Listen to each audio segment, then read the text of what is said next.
Hey everyone, welcome back to AI.Divine Insights. Today, we're going deep, like really deep. Welcome to our deep dive into the book of Exodus. Today we're exploring three plagues that might sound a little unusual. Frogs, lice, and flies. You might be thinking, really? Frogs and flies, what's so deep about that? Yeah. But trust me, there's more to these plagues than meets the eye. We're not just going to recount what happened. We're going to understand why these plagues were so effective and what they reveal about the power dynamics between God and Pharaoh. Yeah, think of the plagues as a kind of covenant lawsuit. Each plague is like a specific count against Pharaoh, highlighting how he has violated God's covenant and oppressed his people. Okay, I like that. A covenant lawsuit. So let's start with the plague of frogs. Exodus 8 describes it in vivid detail. Frogs absolutely everywhere. Bedrooms, ovens, even kneading bowls.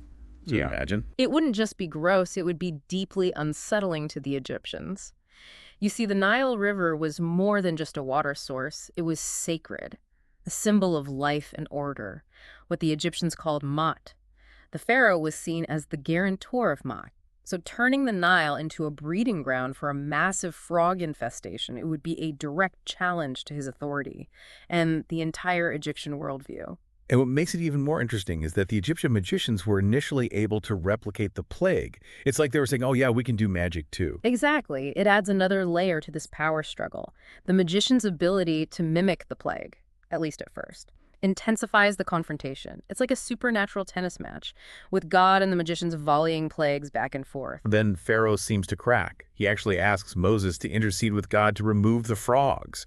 It seems even he had his limits when it came to amphibians invading his personal space. I mean, wouldn't you? This is a key moment.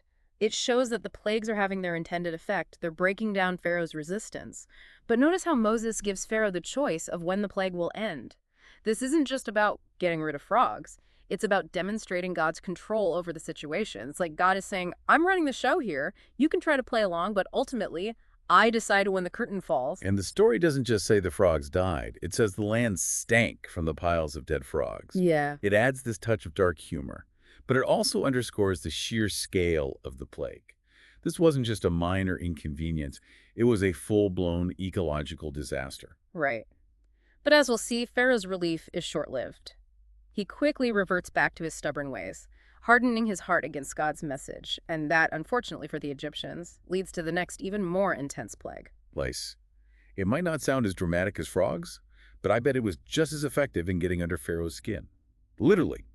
Exodus 8:7 tells us it was a sudden, widespread infestation. People, animals, everyone's got them. And this is where the limitations of Egyptian magic become clear. The magicians try to replicate the lice, but they fail.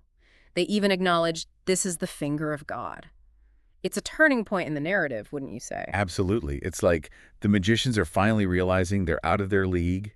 They've hit a wall. They're acknowledging a power beyond their control.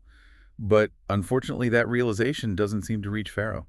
No, it doesn't. He remains stubborn, his heart hardened, despite the mounting evidence of God's power. And this stubbornness, this refusal to acknowledge God's authority, is precisely what sets the stage for the next plague. Flies. And with this plague, we see a very clear distinction made between the Egyptians and the Israelites. The text tells us that no flies appeared in the land of Goshen, where the Israelites lived. This is a crucial point. It reinforces the idea that these plagues are not just random acts of nature, but targeted judgments. It's a powerful visual reminder that God is with his people, protecting them even as he unleashes his power on Egypt. And it also raises the question, is Pharaoh starting to see a pattern here? Is he connecting the dots? Well, he makes a partial offer, doesn't he? He's willing to let the Israelites sacrifice to their God, but only within Egypt, not quite the freedom they were hoping for. Right. It's a classic power move. Pharaoh is trying to control the situation, to dictate the terms. He's offering a concession, but one that maintains his authority and prevents the Israelites from truly breaking free. But the Israelites refused to play his game. They refused to sacrifice the abomination of the Egyptians in Egypt. Now, why would that be so unacceptable? It's not just about cultural differences, it's about religious blasphemy. You see, the Egyptians worshipped animals, some of which the Israelites considered unclean. Forcing the Israelites to sacrifice these animals in Egypt would be an affront to their God and a violation of their religious beliefs. It's a clash of ideologies, a sign that true compromise is still a long way off. And then, just when you think Pharaoh might be making progress, he pulls another fast one. He agrees to let them go sacrifice in the wilderness, but then tells them not to go very far away. Come on, Pharaoh, make up your mind. The Israelites must have been incredibly frustrated with this constant back and forth. Absolutely. Pharaoh is trapped in this cycle of deceit and manipulation. He's agreed to their request. But with conditions that ultimately undermine the very freedom he's promised, it's a cycle of hope and disappointment that, unfortunately for the Israelites, will continue to play out as the plagues escalate. Welcome back to our deep dive into Exodus. Last time we left off, Pharaoh had yet again gone back on his word, refusing to grant the Israelites true freedom. It's like he's stuck in this loop of fleeting remorse and then bam, right back to stubborn defiance. And as you'll see, this pattern continues as the plagues escalate. Each one becomes more intense, more targeted, pushing Pharaoh further and further. Okay, so let's jump right into plague number 5, livestock pestilence. This time it's not just the environment that's impacted, it's a direct hit to the Egyptians' livelihood. Exactly. This plague specifically targets their livestock. Horses, donkeys, camels, cattle, and sheep. It's a devastating blow to their economy and way of life. Think about it, livestock were essential for agriculture, transportation, and even religious rituals back then. But once again, the Israelites' livestock are spared. That clear distinction is still there. God's chosen people are protected while the Egyptians suffer. It emphasizes God's power to differentiate, to protect those who are faithful to him amidst chaos. But it's not just about punishment, you see. It's also about challenging the very core of the Egyptians' belief system. Okay, I'm intrigued. How so? Well, many of the animals affected by the pestilence were considered sacred by the Egyptians. Take the bull god Apis, for example. He was a symbol of fertility and strength.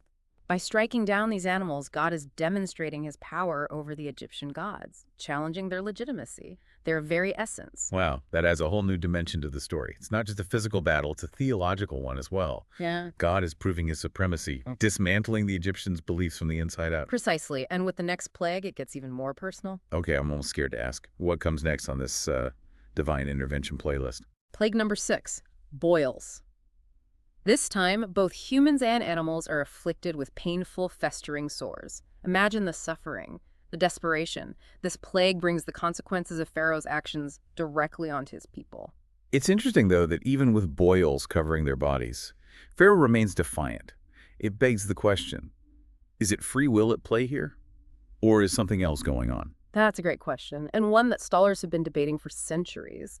The text tells us that Pharaoh's heart remained hardened, but is he choosing to resist? Or is there a divine influence at work? Is it possible that God is hardening his heart, pushing him further down this path? It's a fascinating theological puzzle. A deep dive for another day, perhaps. But for now, let's move on to plague number 7, hail. This plague is a dramatic escalation in God's display of power. It's not just some light rain shower. We're talking a devastating storm of hail and fire, something unlike anything the Egyptians had ever seen before. Crops are destroyed. Trees are shattered. It's complete and utter havoc. And here's something I find interesting. The text mentions that some of the Egyptians, seeing this incredible storm, actually started to fear the word of the Lord and took shelter. Is it possible that some of them were starting to believe? To see the power of the God of Israel? It's definitely a possibility. You can only imagine how terrifying these plagues must have been, each one more devastating than the last. It would be hard not to question your own gods and acknowledge the force at work here. But of course, Pharaoh's a different story. He admits his sin. He begs for the storm to stop, even promises to let the Israelites go. But then, as soon as the hail subsides, He hardens his heart. Again, it's that same frustrating cycle, that back and forth between fleeting remorse and stubborn defiance. It's like he's incapable of truly submitting to God's will. okay, so we've covered frogs, lice, livestock pestilence, boils, and hail. Each plague has been more intense than the last, and yet Pharaoh clings to his power, refusing to release the Israelites. What comes next? Brace yourself for plague number 8, locusts. Picture this. A swarm so vast that it blocks out the sun, devouring every green plant in its path. It's an ecological nightmare. Okay, I'm starting to feel a bit sorry for the Egyptians at this point.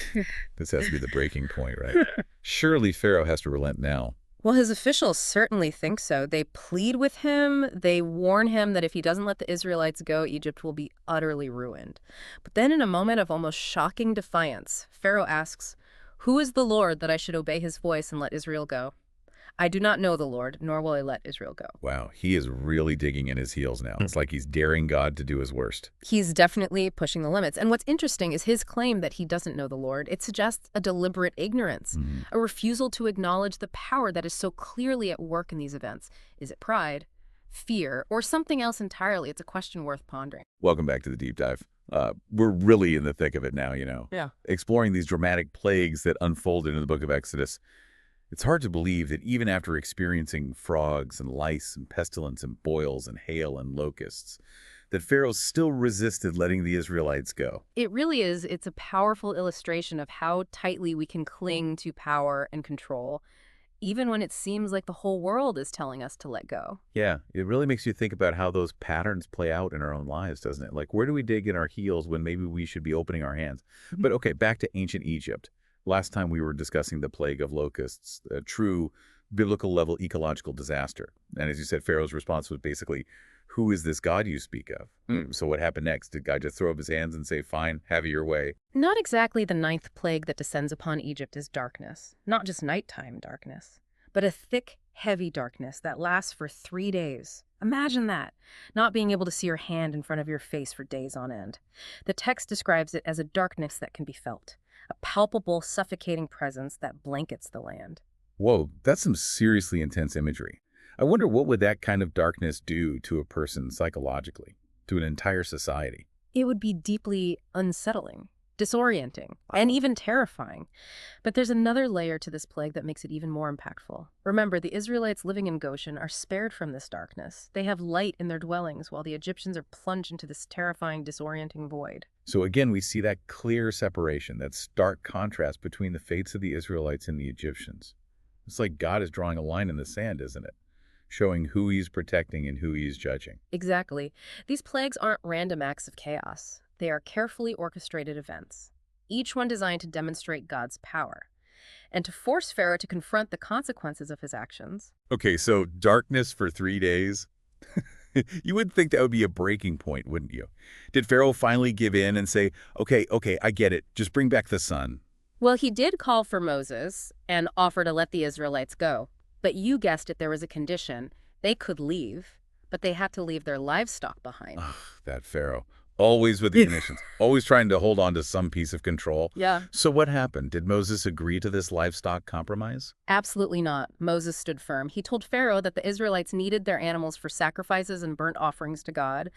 No negotiation, no compromise on this point. The Israelites would leave with all their possessions or not at all. You've got to admire that commitment to principle, don't you? No deal unless it's a just deal. Okay, so we're at plague number 9. Darkness has covered the land, and Pharaoh's offer has been rejected. What could possibly top this level of drama? This is where the story takes a very serious turn. The 10th and final plague is the death of the firstborn, every firstborn son in Egypt, from Pharaoh's own son to the firstborn of the lowest slave, is struck down at midnight. Wow, that's incredibly heavy. The death of a child is always a tragedy, but to imagine it happening on such a massive scale is just heartbreaking. It's a chilling reminder of the gravity of the situation. This isn't just about politics or economics anymore. It's about life and death. And the text doesn't shy away from the emotional impact. It tells us that there was a great cry throughout Egypt because there wasn't a single house where someone hadn't died. It's a stark illustration of just how high the stakes are in this struggle between God and Pharaoh. Absolutely. And this plague, perhaps more than any other, highlights the distinction between the Israelites and the Egyptians. Remember, God had instructed the Israelites to mark their doorposts with the blood of a lamb, the Passover lamb as a sign for the angel of death to pass over their homes. Their firstborn sons are spared, while those of the Egyptians perish. And that, of course, is where the tradition of Passover comes from, right? Yeah. Commemorating God's protection and the sparing of the firstborn. Yes, it's a story that has resonated for centuries, a testament to God's faithfulness and his power to deliver his people, even in the most dire of circumstances. Okay, so the 10th plague, the death of the firstborn, is the final straw. Does Pharaoh finally relent? Does he finally let the Israelites go? He does. In fact, he practically begs them to leave.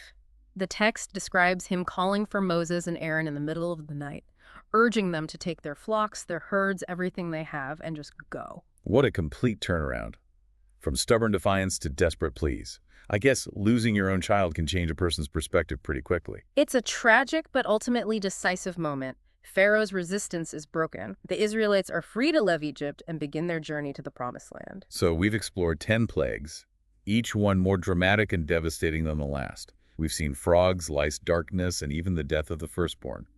These events paint a vivid and sometimes disturbing picture of God's power and his determination to liberate his people. But remember, these plagues aren't simply about punishment, they're also about revelation. With each plague, God reveals more of his character and power, challenging the Egyptians' worldview, and ultimately forcing them to acknowledge the supremacy of the God of Israel. This deep dive into the plagues of Exodus has been a journey, through symbolism, theological debate, and of course a lot of frogs, lice, and flies.